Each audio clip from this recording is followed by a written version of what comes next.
Bonjour et bienvenue sur la chaîne Veille Techno. Dans cette vidéo, nous parlerons de découpage réseau.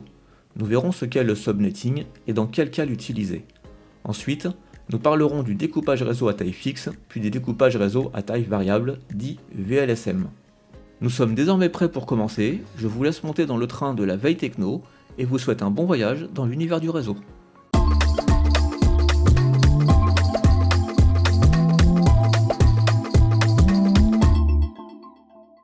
Le subnetting, c'est le fait de découper un réseau en plusieurs sous-réseaux plus petits. Cela permet d'optimiser l'utilisation des adresses IP disponibles et de mieux organiser le réseau pour des raisons de performance, de sécurité et de gestion. En utilisant le subnetting, un réseau IP est divisé en segments plus petits appelés sous-réseaux, chacun avec sa propre plage d'adresses IP.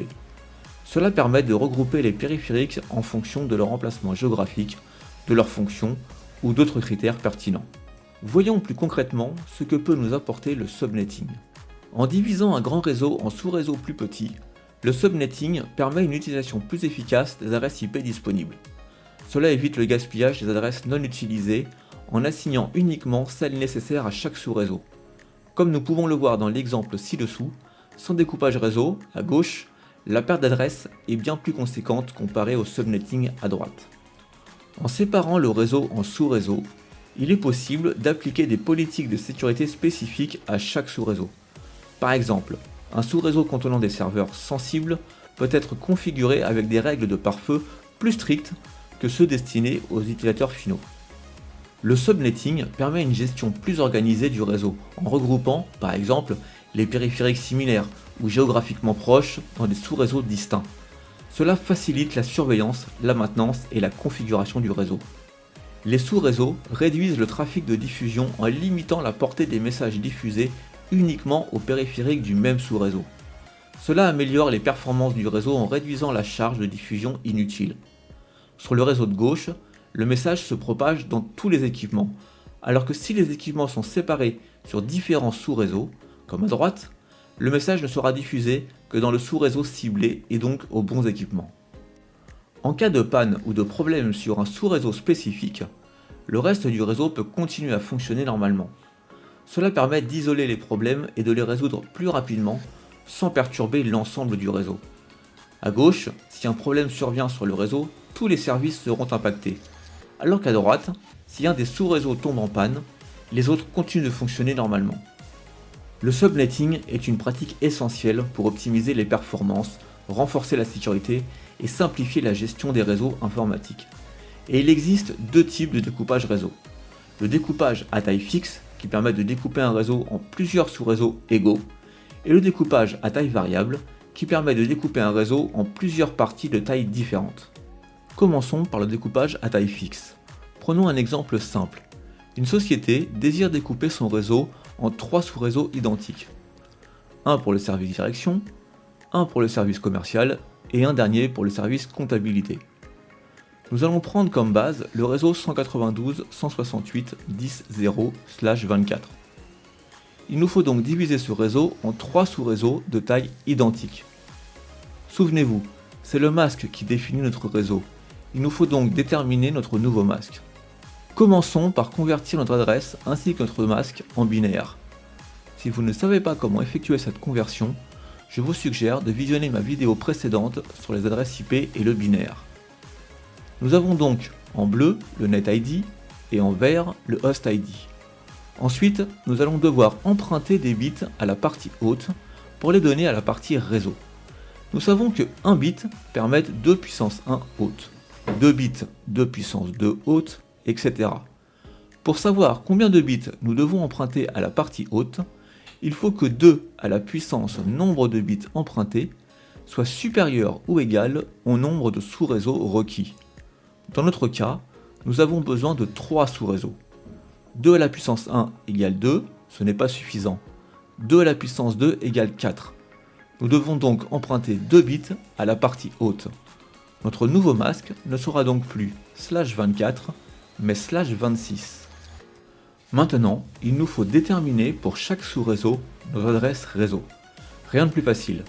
Nous allons travailler sur les 2 bits que nous avons empruntés au masque, mais sur l'adresse IP cette fois. Chaque combinaison possible sera une adresse réseau. Dans la colonne de gauche, j'ai laissé le dernier octet de chaque adresse en binaire pour que ce soit plus clair. En vert, on peut voir que nous avons les 4 combinaisons possibles pour nos 2 bits, ce qui nous donne, dans la colonne de droite, les adresses réseau de chacun de nos 4 sous-réseaux. Nous n'avons besoin que de 3 sous-réseaux, donc nous ne conserverons pas le dernier. Et si nous voulons connaître les adresses de diffusion de chaque réseau, rien de plus simple. Étant la dernière adresse de chaque réseau, il suffit de prendre l'adresse qui précède le réseau suivant, et le tour est joué. Nous avons découpé notre réseau en 3 sous-réseaux identiques. Voici un petit tableau récapitulatif. Nous allons maintenant voir le découpage à taille variable. Pour cela, nous conserverons notre réseau de départ, qui est le 192.168.10.0/24. Au lieu de découper notre réseau en parties égales, nous allons choisir le nombre d'hôtes désirés pour chaque sous-réseau. Nous voulons que le premier sous-réseau contienne 30 hôtes, le second 20 hôtes et le dernier 10 hôtes. Tout comme pour le découpage à taille fixe, il nous faut déterminer les nouveaux masques. Mais attention, ici, comme nous n'avons pas le même besoin en nombre d'hôtes, le masque peut être différent pour chaque sous-réseau. Il faudra donc le calculer pour chacun d'entre eux.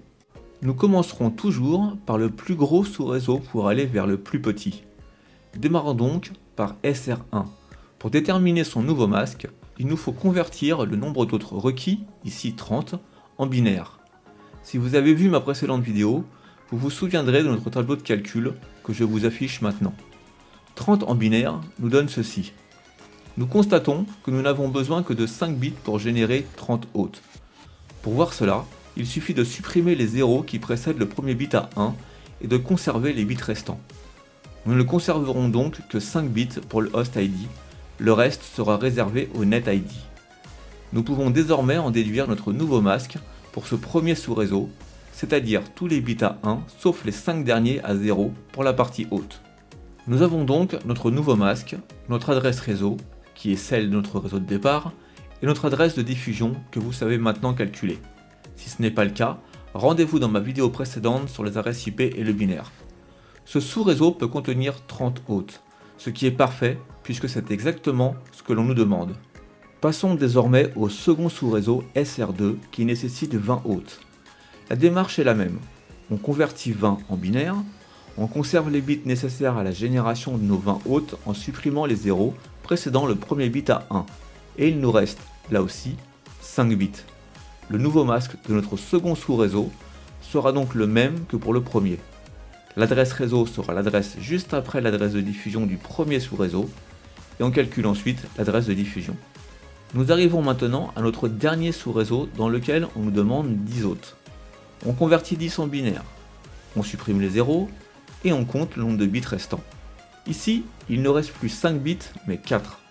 Notre nouveau masque sera donc différent, car nous n'allons plus conserver 5 bits pour la partie haute, mais seulement 4. Ce qui nous donne un nouveau masque pour le sous-réseau SR3. Pour l'adresse réseau, même principe, on prend celle qui vient juste après l'adresse de diffusion du sous-réseau SR2, et on calcule notre adresse de diffusion. Et voilà, nous venons de découper notre réseau en 3 sous-réseaux à taille variable. En voici un résumé. C'est ici que notre vidéo se termine. J'espère que vous avez apprécié notre voyage et qu'il vous a permis d'enrichir vos connaissances. Il ne me reste plus qu'à vous souhaiter une bonne journée en espérant vous revoir très bientôt pour un nouveau voyage à bord du train de la veille techno.